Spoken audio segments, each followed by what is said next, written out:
The desert doesn't care if you believe in it. That's what I kept telling myself as I drove through the Navajo Nation reservation at 2 in the morning, headlights cutting through a darkness so thick it felt like driving through ink. The kind of darkness that makes you wonder if your eyes are even open. Wind howled across the empty road, carrying with it the smell of sage and something else, something wrong, like burnt hair and copper. I wasn't supposed to be out here. Hell, nobody should be out here at this hour, but I'd taken a wrong turn about 40 miles back and my phone had 0 bars, naturally, because the universe has a sick sense of humor. The road stretched endlessly ahead, cracked asphalt disappearing into nothing, and that's when I saw it. A shape on the shoulder of the road. At first I thought it was a deer, maybe a coyote, something that had gotten hit and dragged itself to die. But as my headlights swept over it, I realized it was bigger than that. Much bigger. I should have kept driving. Every horror movie, every campfire story, every ounce of common sense I'd ever possessed screamed at me to keep my foot on the gas and pretend I'd seen nothing. But I didn't. I slowed down. I stopped. And that's the exact moment I regretted skipping therapy for the last 6 years. The thing on the ground was breathing, I could see its chest rising and falling in shallow, desperate gasps. Its body was wrong, all wrong, like someone had tried to build a wolf out of human parts and given up halfway through. Elongated limbs bent at angles that made my stomach turn. Fur that looked more like charred skin. And the face, God, the face was caught somewhere between human and animal, frozen in an expression of pure agony. I got out of the car. I don't know why. Maybe curiosity, maybe stupidity, maybe both. The wind died the moment my boots hit the gravel, and the silence that followed was so complete it felt like the world had been put on mute. I could hear my own heartbeat thundering in my ears as I approached the creature, every instinct telling me to run while my feet kept moving forward. That's when it opened its eyes. Yellow. Luminous. Human enough to be disturbing, animal enough to be terrifying. And then it spoke. Not growled, not snarled. Spoke. In a voice that sounded like gravel being dragged across broken glass. It said my name. My actual name. The one my mother gave me, the one I haven't used since I was 12 years old. The name that's buried in old documents and faded photographs. The name I never told anyone out here. I froze. My brain tried to reboot, to find some rational explanation, but there was nothing rational about a dying monster knowing a name I'd left behind 2 decades ago. The creature's mouth moved again, struggling to form words, and I realized with growing horror that it wasn't trying to threaten me. It was trying to ask for something. Help. It wanted help. A skinwalker, because that's what it had to be. Nothing else in Navajo legend looked like this, nothing else moved like this, was begging me for help. The irony would have been funny if I wasn't actively considering having a breakdown right there in the dirt. I knelt down, close enough to see the burns covering its body, close enough to smell the wrongness coming off it in waves. Close enough to see that it was afraid. Whatever had done this to it, whatever had left it broken and dying on this empty road, it had scared something that was supposed to be the thing doing the scaring. And then it whispered, each word coming out like a confession, like a warning, like a prayer to a God that had stopped listening a long time ago. It's coming. And it's not hunting you. It's hunting us. Let's talk about skinwalkers for a minute, because I'm willing to bet everything you think you know about them is wrong. Or at least incomplete.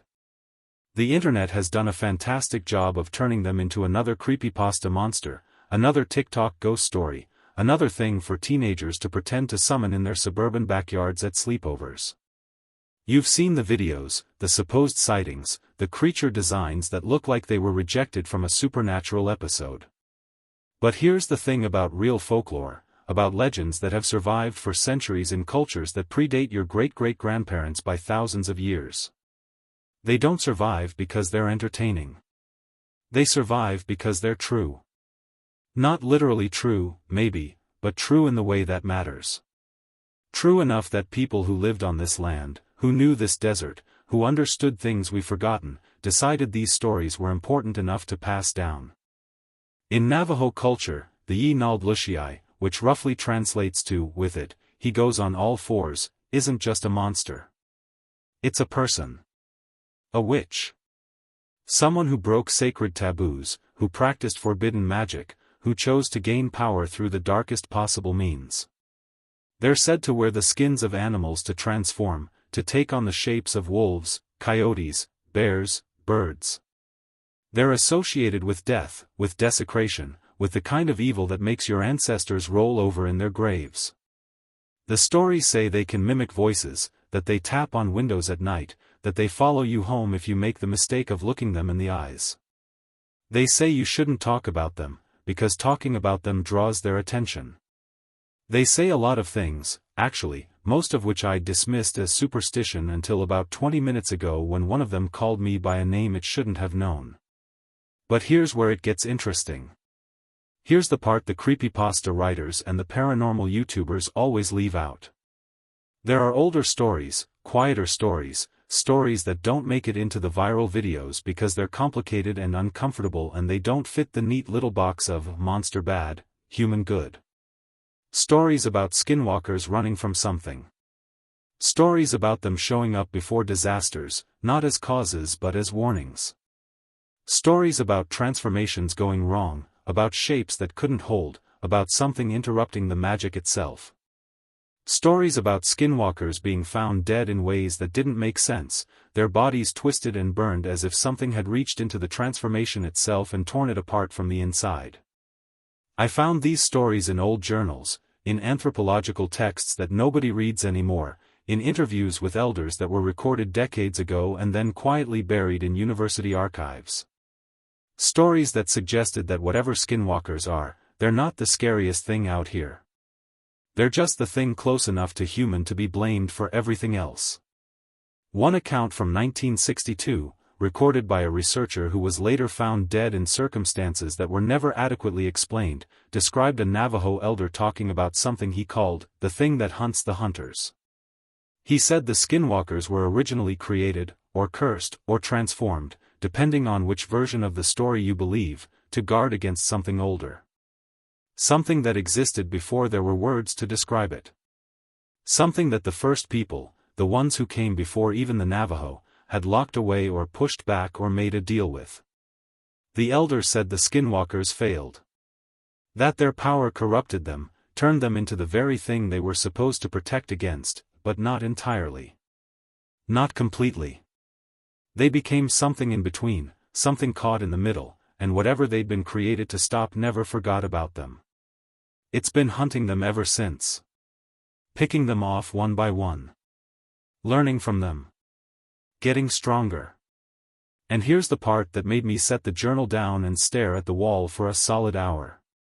The elder said that when the last skinwalker dies, when there's nothing left standing between us and it, it'll finally be free to hunt what it was always meant to hunt.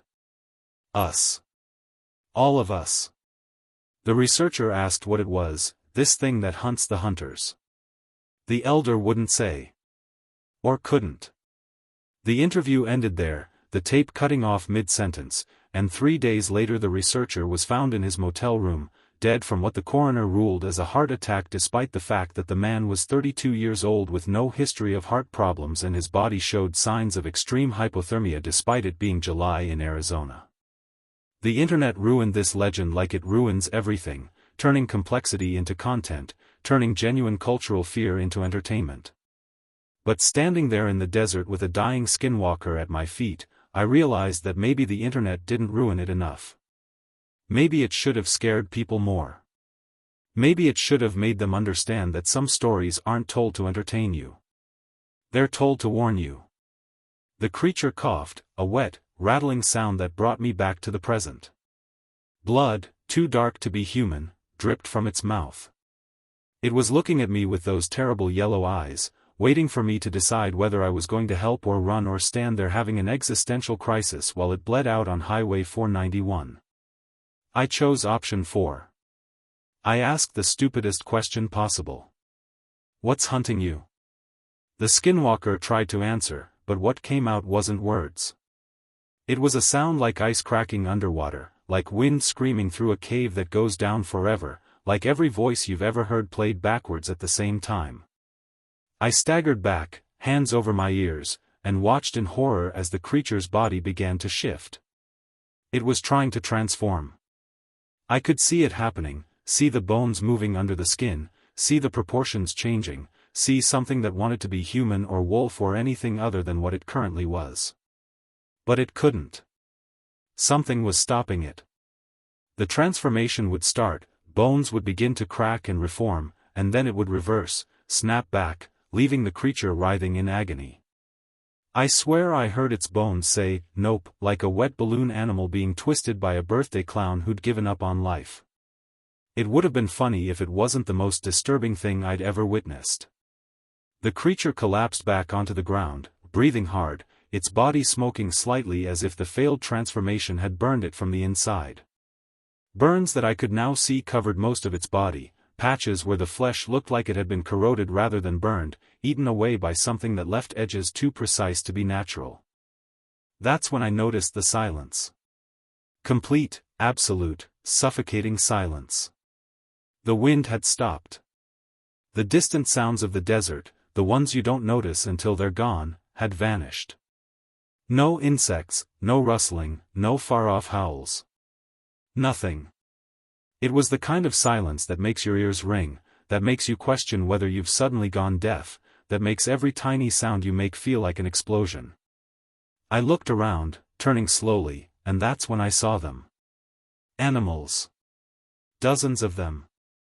Rabbits, coyotes, snakes, birds, all frozen at the edges of the road, all staring in the same direction. Not at me. Not at the Skinwalker. Past us. Beyond us. At something I couldn't see. And then they ran. All at once, in every direction except the one they'd been staring at, they scattered. The birds took flight so fast I heard feathers tear.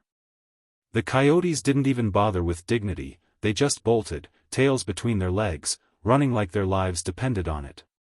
Which, judging by the way the Skinwalker's eyes went wide with something that looked an awful lot like terror, they probably did. The dust on the road began to vibrate. Not shake, not move with wind, but vibrate, each particle dancing in place like it was responding to a frequency I couldn't hear. The air felt wrong, thick and thin at the same time, like trying to breathe at high altitude while also drowning. And there was a shadow. I saw it out of the corner of my eye, a darkness that moved wrong, that flowed instead of walking, that seemed to exist in more dimensions than it should. When I tried to look at it directly, it wasn't there. But in my peripheral vision, it was getting closer. The Skinwalker grabbed my ankle with a hand that was too long, too many joints, fingers that ended in claws it hadn't managed to fully retract from its failed transformation. Its grip was weak but desperate. It pulled me down, close enough that I could smell the copper and sage and wrongness coming off it in waves. "Help," it rasped, and this time the word was clear, human, pleading. "Please." It can smell transformations. I wanted to ask what it was, but my mouth wouldn't work. My entire body had decided that moving was optional and breathing was suddenly very difficult. The shadow in my peripheral vision was close now, close enough that I could feel it, a cold that had nothing to do with temperature, a presence that made my skin crawl and my brain scream. The Skinwalker's eyes locked onto mine. "It doesn't kill," it whispered. "It erases. Names. Shapes. Stories. Everything you are. It eats identity. It feeds on transformation, on change, on anything that tries to be something it's not. That's why it hunts us. We're nothing but transformation. We're the perfect meal." Its grip tightened. But it's learned. It's gotten better. Now it can smell anyone who's ever changed, ever tried to be something different, ever wore a mask. It's expanding its diet. I finally found my voice. "What the hell is it?" The Skinwalker's laugh was broken, bitter. "The thing that existed before there were things. The hole where the first story should be. The Navajo elders called it different names, but the whites who came later, the ones who studied the old places, they found references in ruins that shouldn't exist. They called it the Hollow Star. The temperature dropped 20 degrees in an instant. My breath came out in clouds. The vibrating dust began to rise, forming patterns that hurt to look at, geometric shapes that had too many angles, that folded in on themselves in ways that made my eyes water. And then the desert moved. Not shook, not shifted. Moved. Like it was painted on fabric and someone had pulled the fabric tight, distorting everything, making the horizon bend and the road curve up in a way that broke every law of physics I'd ever learned. The shadow was directly behind me now, I could feel it, a presence so vast and empty that standing in front of it felt like standing at the edge of an infinite void. The skinwalker yanked me forward, hard, pulling me away from the shadow with strength that shouldn't have been possible given its injuries. "Run," it said. "The old station. 3 miles north. There's protection there. Things it can't cross. Run now." I wanted to argue, wanted to ask why, wanted to do literally anything other than leave an injured creature to face whatever the hell was coming. But the skinwalker's eyes told me everything I needed to know. It wasn't asking me to save it. It was asking me to not make its death meaningless. So I ran. I ran like I was 12 years old again, running from the thing under my bed, except this time the thing was real and it was big enough to swallow the world. I ran with my lungs burning and my legs screaming and my brain trying to process what I'd just seen and failing spectacularly. I ran and I didn't look back, because looking back felt like the worst possible idea anyone had ever had. Behind me, I heard the skinwalker begin to shift again, heard bones cracking and reforming, heard its voice changing, cycling through dozens of different sounds, human and animal and something else. It was transforming rapidly, desperately, not trying to become anything specific but trying to confuse what was hunting it, trying to be too many things at once for it to pin down. It didn't work. The sound that followed was like reality tearing. Not cloth tearing, not paper tearing, but the actual fabric of space making a sound it was never meant to make. And underneath that, for just a moment, I heard the skinwalker scream. Not in pain. In absence. In the sound something makes when it realizes it's about to stop existing. And then there was silence again. Worse silence. The kind of silence that makes you understand why people are afraid of the dark. I found the station 40 minutes later, my lungs raw, my legs barely functioning, my brain still trying to process the fact that I'd just left a dying skinwalker to face something I couldn't even properly see. It wasn't much of a station, more of a glorified shack with a rusted gas pump out front and windows so covered in dust they were basically opaque. The kind of place that had been forgotten by time and everyone in it. But it was still standing, which was more than I could say for most of the buildings I'd passed. And there were marks around it, symbols carved into the wood, painted on the walls, scratched into the ground. I didn't recognize most of them, but I recognized enough. Protection symbols. Wards. The kind of thing people put up when they know something bad is coming and they're too stubborn or too brave or too stupid to run. The door was unlocked. Of course it was. Because why would anything about this night make sense? I pushed it open and stepped inside, half expecting something to jump out at me, but the interior was empty. Just an old counter, some shelves that had probably held supplies decades ago, and a back room with a door that hung crooked on its hinges. And papers. God, so many papers. Covering the walls, piled on the floor, tacked to the ceiling. Diagrams and maps and photographs and handwritten notes in at least 3 different languages, all of them desperate, all of them trying to explain something that clearly didn't want to be explained. This was basically Walmart's clearance aisle for cursed artifacts. If Walmart sold existential dread and reality-breaking horror at a discount. I pulled out my phone, hoping maybe the change in location would give me a signal, but the screen was glitching. The time kept jumping backward and forward, the battery percentage read as 119%, and when I tried to open the camera app, it showed me my face from an angle that was 3 feet to the left of where I was actually standing. I turned the phone off and tried not to think about what that meant. The maps on the wall showed the Navajo Nation, but with additions. Extra landmarks that didn't exist on any official map, roads that went nowhere, areas marked with symbols that made my head hurt. One map had dozens of red X marks scattered across it, each one labeled with a date. The dates went back to the 1800s and came right up to the present day. The most recent was from 3 days ago. Each X mark was labeled with a single word. Skinwalker. They were dying. Had been dying for decades, maybe longer. Being picked off one by one, their deaths catalogued by someone who'd been studying this, trying to understand it, trying to find a pattern. The X marks formed a spiral, slowly tightening, moving inward toward a center point that was marked with a different symbol. A circle with nothing inside it. A hollow space.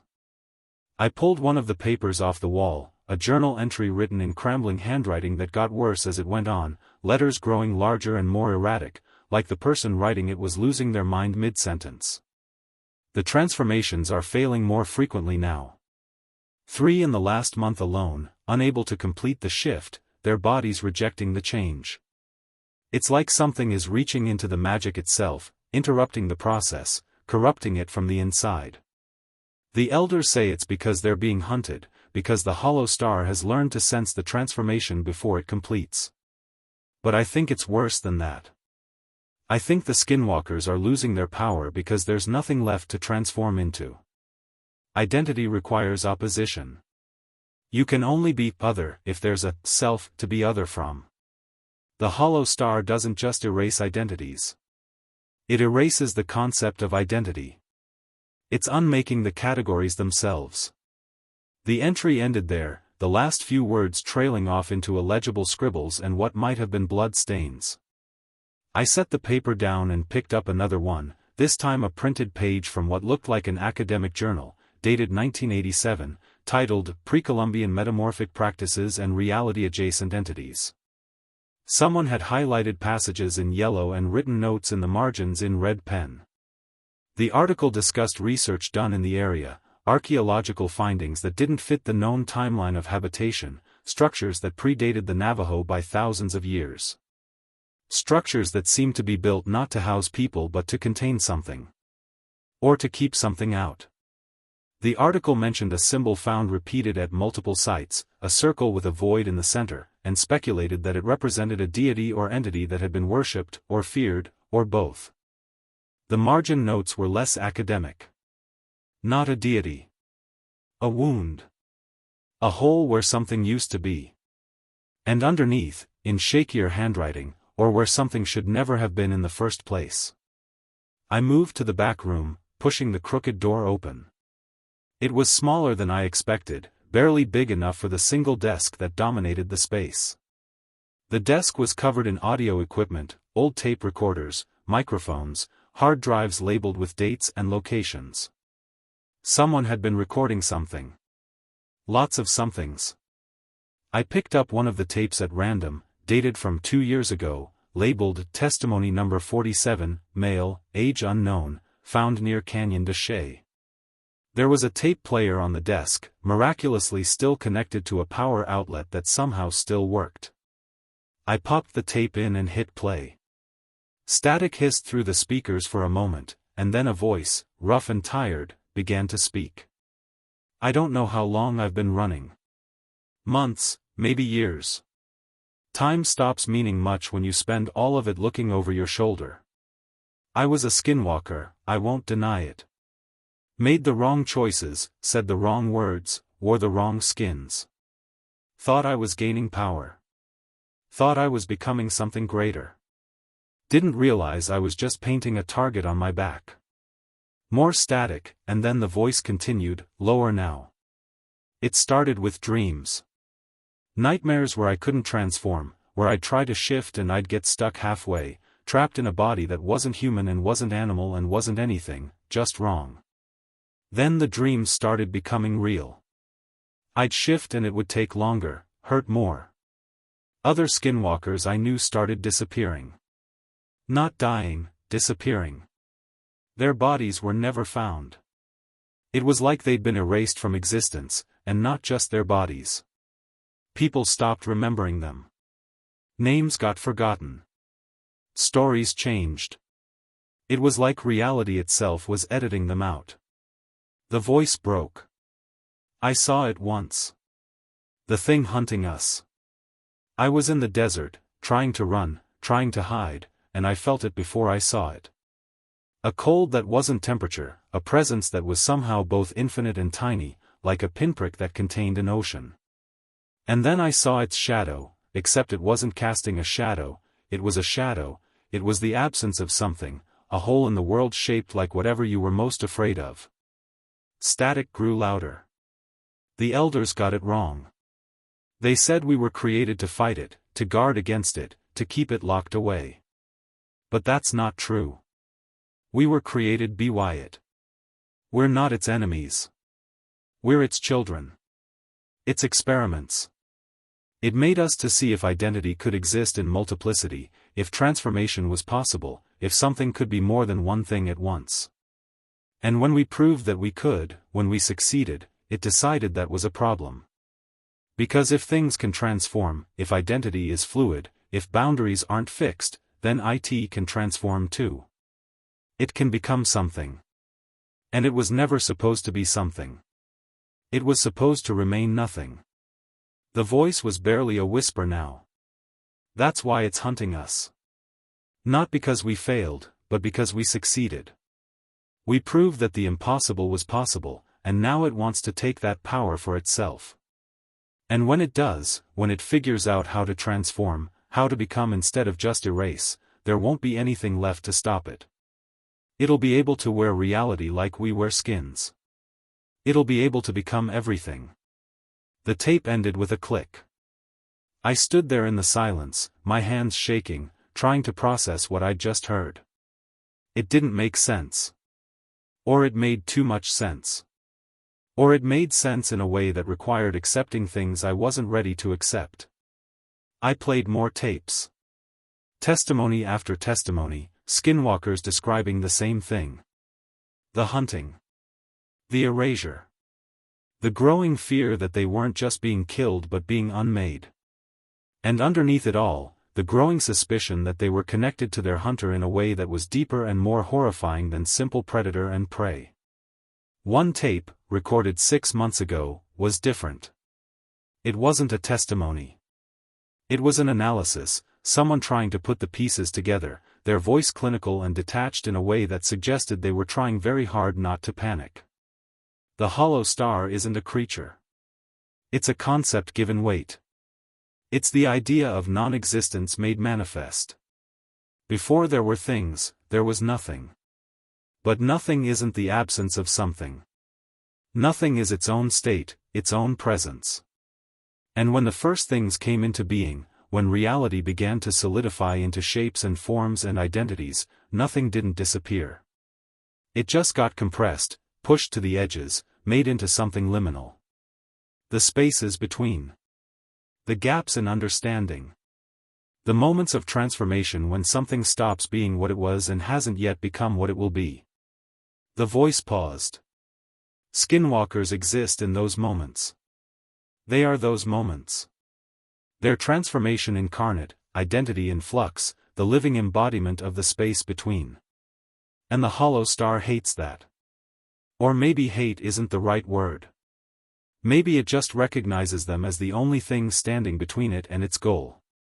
Because if nothing can learn to become something, if the void can figure out how to fill itself, then existence itself becomes optional. Reality becomes a choice rather than a constant. And if reality is a choice, then choosing non-existence becomes just as valid as choosing existence. Another pause, longer this time. The skinwalkers were never meant to fight it. They were meant to distract it. To give it something to focus on, something to hunt, something to keep it busy while the rest of reality went on existing. But they're running out. Dying off. Being erased one by one. And when the last one dies, when there's no more transformation to hunt, the hollow star is going to turn its attention to the next closest thing. The voice was shaking now. Us. All of us. Because humans transform too, just slower. Every time you make a choice, every time you change your mind, every time you decide to be something different than what you were, you're performing a small transformation. And if the hollow star has learned anything from hunting skinwalkers, it's learned how to sense those transformations. How to track them. How to erase them. The tape ended with a sound that might have been laughter or might have been sobbing. It was hard to tell. I ejected the tape and set it down, my hands numb. Outside, the desert was still silent. The kind of silence that felt like waiting. Like something was holding its breath. I found one more document, pinned to the wall above the desk, more recent than the others. A letter, handwritten, addressed to no one. If you're reading this, you probably met one of them. A skinwalker. Maybe it asked for help. Maybe it warned you. Maybe it died trying to protect you from something you couldn't see. I want you to know that they're not monsters. They were, once, maybe. They made bad choices, embraced dark magic, became things they shouldn't have become. But they're paying for it now. Have been paying for it for centuries. And they're doing it so you don't have to. The letter continued. I've been studying this for 30 years. Ever since I saw my first skinwalker die, torn apart by something I couldn't see, erased so thoroughly that even the rocks forgot it had been there. I've documented hundreds of deaths, interviewed dozens of survivors, traced the pattern back as far as records go. And I've come to one conclusion. We're next. When they're gone, we're next. The hollow star is learning, adapting, expanding its understanding of what constitutes transformation. Soon it won't just hunt magical transformations. It'll hunt all transformations. Every change, every choice, every moment of becoming. The final paragraph was written in a different pen, darker, more desperate. I don't know how to stop it. I don't even know if it can be stopped. But I know this. The skinwalkers know something. Something about identity, about transformation, about existing in the spaces between. Something that might be the key to survival. So if you meet one, if one asks for your help, don't run. Listen. Learn. Remember. Because memory might be the only weapon we have left. If the hollow star erases identity, then the only way to fight it is to remember. To hold on to names, stories, shapes. To refuse to let anything be forgotten. The letter was signed with a name I didn't recognize and a date from 5 months ago. I folded the letter and put it in my pocket. Not because I thought it would help, but because it felt important. Because someone had spent 30 years trying to understand this, trying to fight it, trying to warn people, and the least I could do was carry their words forward. That's when I heard the sound outside. Not the wind. Not an animal. Just a soft whisper, like something moving through the air, like breath through a throat that had no lungs. It had found me. The temperature in the station dropped so fast I could see my breath crystallize in midair. Frost formed on the windows in patterns that were too geometric, too perfect, like something was drawing with ice. The papers on the walls began to flutter even though there was no breeze, moving in a rhythm that felt like breathing, like the entire building had suddenly developed lungs. I backed toward the center of the room, where I'd noticed earlier a series of symbols carved into the floor, worn smooth by time but still visible, still present. Some kind of protective circle, I hoped, though what could protect against something that erased existence itself was beyond me. The door I'd left closed was open now. I hadn't heard it open. It was just open, standing wide to reveal the desert night beyond, except the night looked wrong. Too dark. Too empty. Like someone had cut a hole in reality and called it a doorway. And in that darkness, something moved. I can't describe it properly because your brain isn't built to process it. The moment you try to look at it directly, your eyes slide off, refusing to focus, and you're left with only impressions. Absence shaped like presence. A void that took up space. The idea of something rather than the thing itself. It was like looking at a photograph with a person cut out, except the cut-out space was walking, moving, advancing. The whisper came again, and this time I understood why it sounded like breath. It was breath, or the memory of breath, or what breath would sound like if it existed in reverse. Every sound it made was the opposite of sound, anti-noise, silence given voice. I wanted to run, but my legs wouldn't move. Some primal part of my brain had decided that moving would draw its attention, that staying absolutely still was the only chance I had. It was the instinct of prey animals freezing when predators approach, hoping invisibility through immobility. It wouldn't work. I knew it wouldn't work. But I couldn't make my body understand that. The thing in the doorway moved forward, or reality moved backward around it, or both. The floor didn't creak under its weight because it didn't have weight. It didn't have anything. It was the lack of something, and that lack was spreading, creeping into the room like water filling a container, except water takes the shape of its container and this took the shape of nothing. And then, impossibly, the Skinwalker was there. It crashed through the window, glass exploding inward, its body already transforming mid-leap. I saw it cycle through shapes in the space of a heartbeat, wolf, human, something that was all limbs and teeth, something that hurt to look at, something that might have been beautiful if it wasn't so wrong. It hit the ground between me and the hollow star, and for a moment, just a moment, it was solid, real, a barrier between me and the nothing. Run, it gasped, except its mouth was forming different words than what I heard, like the language was translating itself on the way to my ears. The circle. Get in the circle. Now. I didn't argue. I couldn't. I dove for the protective symbols carved into the floor, landing hard, scrambling to make sure every part of my body was inside the perimeter. The moment I crossed the threshold, I felt something change. A pressure I hadn't noticed was suddenly lifting, like I'd been underwater and had just broken the surface. The Skinwalker stood its ground, body rippling, shifting, refusing to stay in any one shape for more than a second. It was the most desperate, beautiful, horrifying thing I'd ever seen. Every transformation was agony, I could see that, could see the way its body fought against itself, the way its bones cracked and reformed and cracked again, the way its skin split and healed and split. But it kept going, kept changing, faster and faster, becoming a blur of shapes and possibilities. It was trying to confuse the hollow star, I realized. Trying to be too many things at once, to exist in too many states, to overwhelm it with transformation.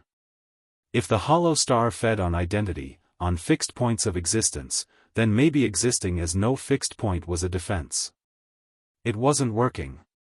The hollow star moved forward, and where it passed, the world changed. Colors faded. Sounds muffled. The walls lost their texture, becoming flat, two-dimensional, like a photograph of walls rather than actual walls. And the Skinwalker's transformations began to slow, to stutter, like a video buffering, like reality couldn't quite process what it was trying to do. The creature let out a sound that was part howl, part scream, part something that had no name. Its transformations were failing now, getting stuck halfway, leaving it trapped in forms that were grotesque parodies of both human and animal.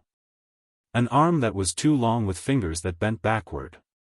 A face that was split between wolf and man with neither half fully formed. Wings that sprouted from its back but had no feathers, just raw flesh stretched over bone. The dust in the room began to rise, swirling in patterns that defied physics, spiraling upward and then stopping mid-air, hanging suspended like the world had paused. The light from my phone, which I'd dropped when I dove for the circle, flickered and strobed, casting shadows that moved independently of their sources. And through it all, the hollow star advanced, patient, inevitable, hungry. The Skinwalker turned its head toward me, and for just a moment its face was human, completely human, the face of someone who'd lived and made choices and regretted them and was now facing the consequences of everything they'd ever been. Its eyes, yellow and luminous and terrible, met mine. And it spoke one last time, in a voice that was crystal clear, perfectly human, heartbreaking in its desperation and determination. Remember me. Whatever it takes. Whatever happens. My name was. The hollow star struck.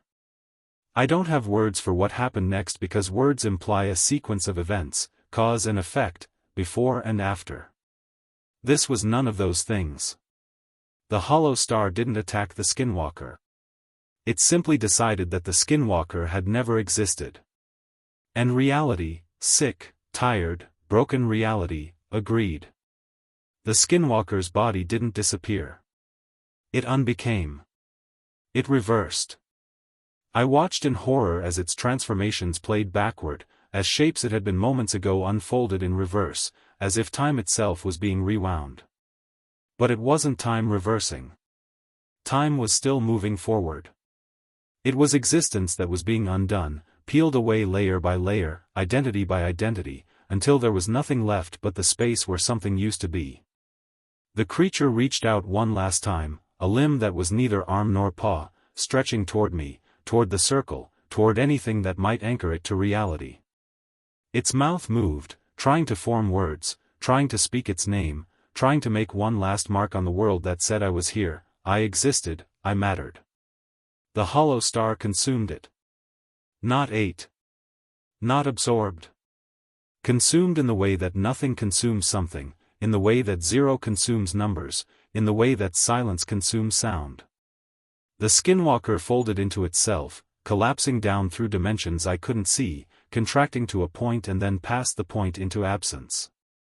And the absence spread outward, a bubble of unreality expanding from where the creature had been, erasing everything it touched. The walls it touched lost their color, their texture, their existence as walls. They became the memory of walls, the idea of walls, and then not even that. The floor underneath where it had stood developed holes that went nowhere, gaps in reality that showed nothing beneath them, not darkness, not void, just nothing, the complete absence of anything.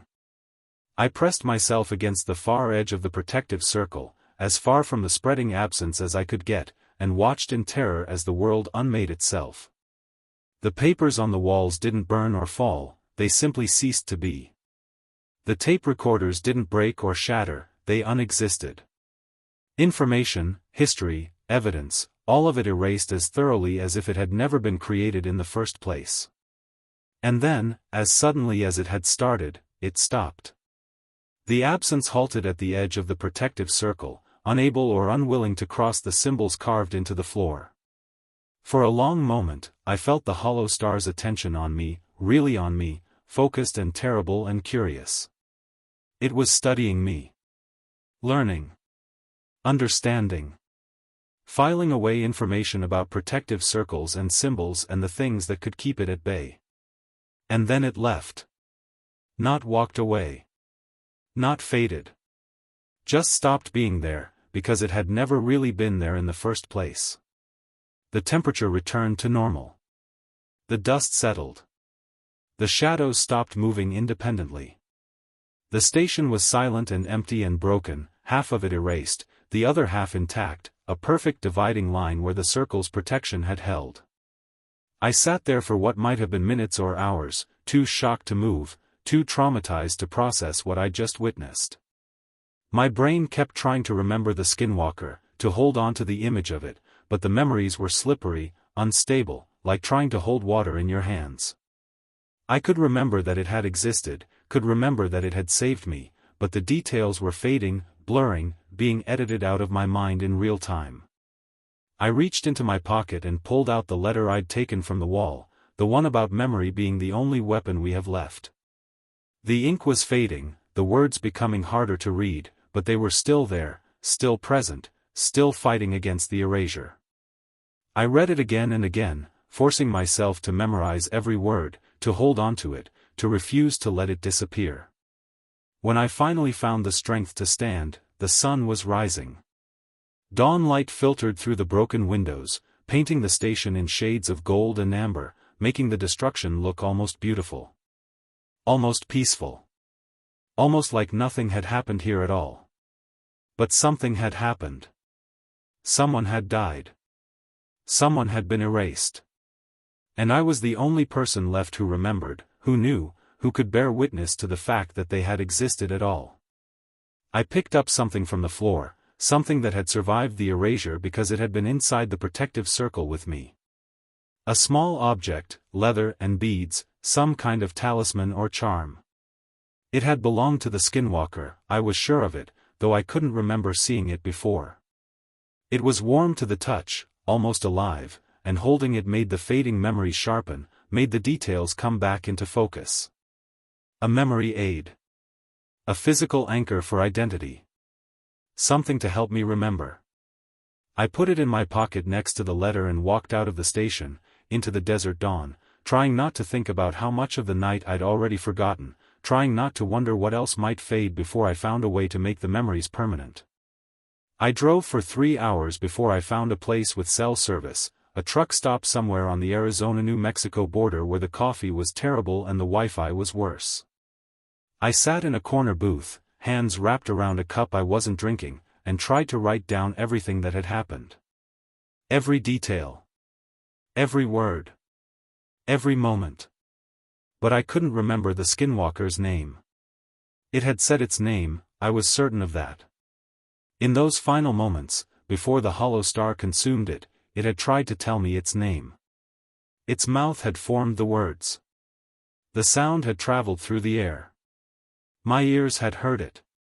But the name was gone, erased from my memory so completely that trying to remember it felt like reaching for something that had never existed. I had everything else.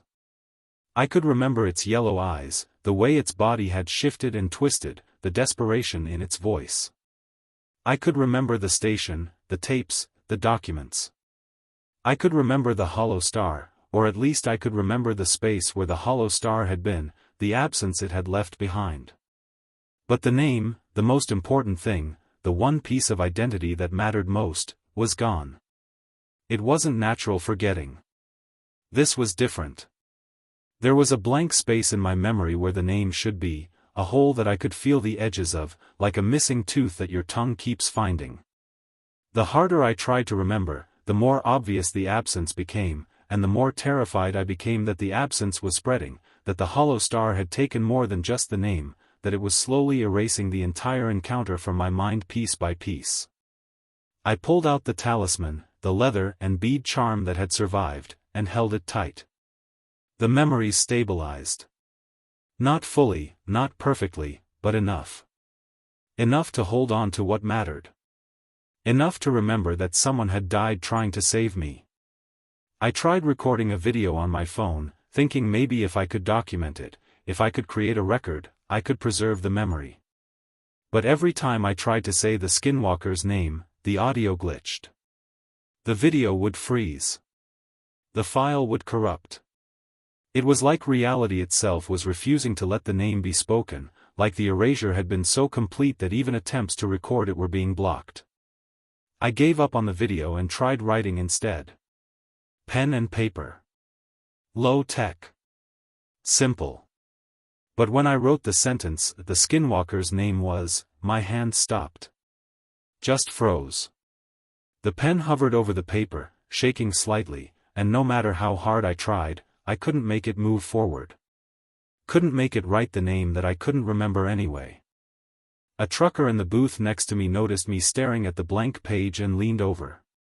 "Writer's block?" he asked, friendly, trying to help. I looked up at him and realized with growing horror that I couldn't remember if the Skinwalker had been male or female. The voice had been both, or neither, or it had changed. Details that I'd known with certainty hours ago were now fuzzy, uncertain, slipping away. I was losing the memory in real time, watching it fade like a photograph left in the sun. "Something like that," I managed to say. The trucker shrugged and went back to his coffee, and I went back to staring at the blank page, trying to hold on to what was left, trying to keep the most important parts from disappearing. The encounter had happened.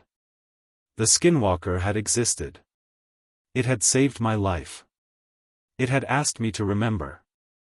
And I was failing, slowly but surely, I was failing. I pulled out the letter from my pocket, the one from the researcher who'd spent 30 years studying this.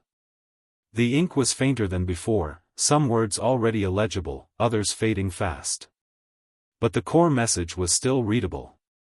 Memory is the only weapon. Remember. Hold on to names, stories, shapes. Refuse to let anything be forgotten. I read it over and over, forcing the words into my brain, making them stick, using them as an anchor for everything else. If I could remember the letter, I could remember the station. If I could remember the station, I could remember the encounter. If I could remember the encounter, I could remember that the Skinwalker had existed, even if I couldn't remember its name. It wasn't enough. But it was something. The talisman in my hand grew warmer, and for just a moment, I felt something. A presence. A whisper at the edge of my consciousness, too faint to be words, too insistent to ignore. The Skinwalker, maybe, or what was left of it, or the echo of it, reaching out from whatever void it had been cast into, trying to help, trying to make sure its death meant something. The memory sharpened. Not the name, but everything else. The desperation in its eyes. The way it had thrown itself between me and the hollow star without hesitation. The way it had kept transforming even as its body failed, kept fighting even as it knew it was doomed. The way its last words had been not a curse, not a prayer, but a plea. Remember me. I would remember. Maybe not perfectly. Maybe not completely. But I would remember enough. I would carry the story forward. I would tell people what I'd seen, even if they didn't believe me, even if they thought I was crazy, even if the memories kept fading with every passing day. Because if I didn't, if I let the Skinwalker be forgotten, then the hollow star would have won completely. And I couldn't let that happen. I wouldn't. I paid for the coffee I hadn't drunk and walked back to my car, the sun fully up now, the desert bright and hot and normal, as if the previous night had been nothing but a bad dream. But it wasn't a dream. The talisman in my pocket was real. The letter was real. The memories, fading as they were real. And somewhere out there, the hollow star was real too. Still hunting. Still erasing. Still learning. Moving from Skinwalker to Skinwalker, picking them off one by one, getting closer to the day when there would be none left, when it would turn its attention to the rest of us, to everyone who'd ever changed, ever chosen to be something different, ever transformed. I started the engine and pulled back onto the highway, heading nowhere in particular, just driving, just moving, because staying still felt wrong, felt like waiting to be found. And as I drove, I kept one hand on the talisman, kept the memories alive through touch and will and desperate stubbornness. Remember me, the Skinwalker had said. I would try. God help me, I would try. 3 days later, I went back to the station. I don't know why. Maybe because I needed to see it again, to confirm that it had really happened, that I hadn't imagined the whole thing. Maybe because I hoped I'd find more answers, more information, something that would help me understand what I'd witnessed. Maybe because some masochistic part of me needed to see the place where the Skinwalker had died, where it had been erased from existence, where it had made its final stand. The station was gone. Not destroyed. Not abandoned. Gone. The ground where it had stood was empty, just desert sand and scrub brush, as if nothing had ever been there. No foundation, no rubble, no signs that a building had existed in that spot. Just nothing. I walked the area, searching for anything, any evidence that I hadn't imagined at all. But there was nothing. The protective symbols that had been carved into the ground were gone. The road that had led to the station was gone. Even the landmarks I'd used to navigate there had changed, shifted, rearranged themselves into a geography that didn't match my memory. The hollow star had come back and finished the job. It had erased the station completely, removed it from reality so thoroughly that it might as well have never existed. And maybe, to everyone but me, it hadn't. Maybe I was the only person left who remembered that there had been a building here, that someone had lived here and studied here and tried to understand the thing that was hunting us all. I stood in the empty space where the door had been and closed my eyes, trying to remember the interior, the walls covered in papers, the maps showing the spiral of deaths, the tapes with their testimonies. Trying to hold on to the knowledge, even as I felt it slipping away, even as the details became vaguer and less certain. The talisman in my pocket grew warm again, and I pulled it out, held it in both hands, used it as an anchor. The memories stabilized. Not perfectly. Not completely. But enough. That's when I saw them. The tracks. Footprints in the sand, dozens of them, all different sizes and shapes. Human feet. Animal paws. Things that were neither and both. Tracks that appeared and disappeared randomly, that overlapped in ways that suggested they'd been made by something moving in nonlinear time, that led in all directions and no direction. Skinwalker tracks. Multiple skinwalkers. All converging on this spot, all drawn here by something, all leaving trails that ended suddenly, abruptly, in mid-stride. Ending where the hollow star had found them. They'd been coming here for help. For shelter. For answers. Using the station as a safe house, a gathering place, a last desperate refuge from something they couldn't fight. And the researcher had documented them, interviewed them, tried to help them, tried to find a way to stop the thing that was hunting them. And the hollow star had taken them all. I followed one set of tracks, larger than the others, canine but wrong, with too many toes and claws that dug too deep.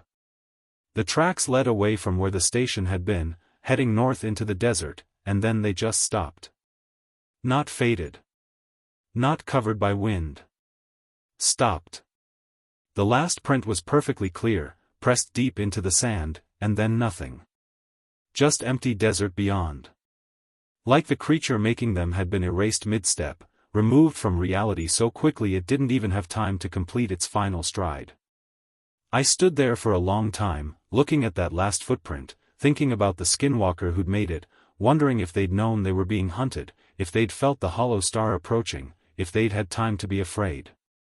Wondering if anyone had remembered their name before it was erased. Wondering if I was the only person left who knew they'd existed at all.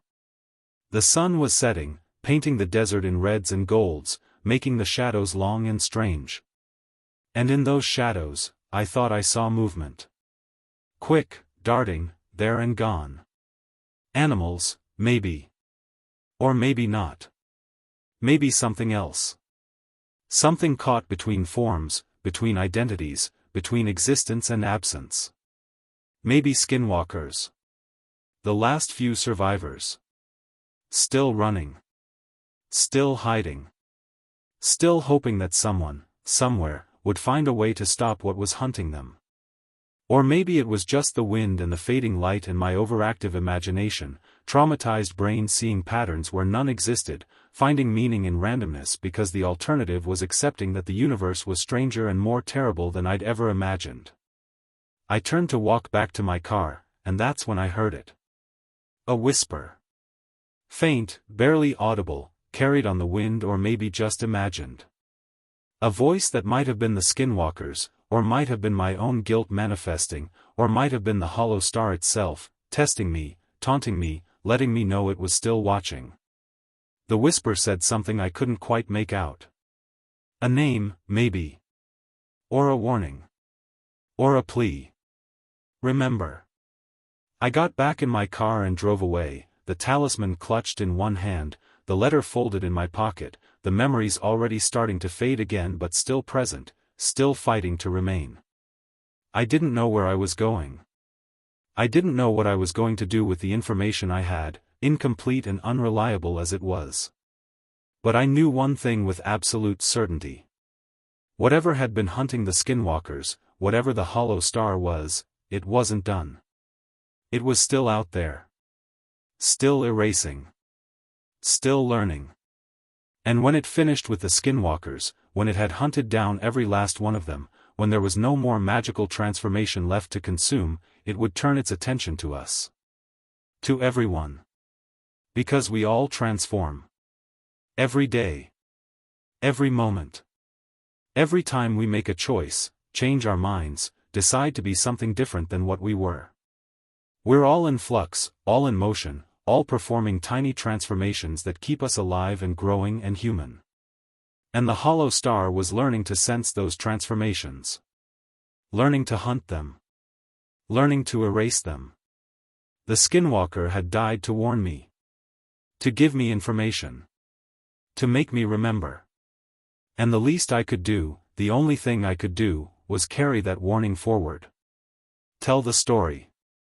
Make people understand that something was coming, something that couldn't be fought with weapons or stopped with walls, something that attacked identity itself. Would anyone believe me? Probably not. Would they think I was crazy? Almost certainly. Would it matter? I didn't know. But I had to try. Because somewhere out there, the last few skinwalkers were still running, still fighting, still buying us time with their lives and their identities and their existence. And when they were gone, when the final one had been erased, that time would run out. And then we'd learn what it felt like to be hunted by nothing. To be erased by absence. To have our names, our stories, our very selves consumed by something that existed before existence itself. I drove into the night, the desert endless around me, the stars above bright and cold and indifferent. And I could swear, could absolutely swear, that one of those stars was missing. Not dimmed. Not obscured by clouds. Missing. A black space in the constellation where something should have been but wasn't. A hollow star.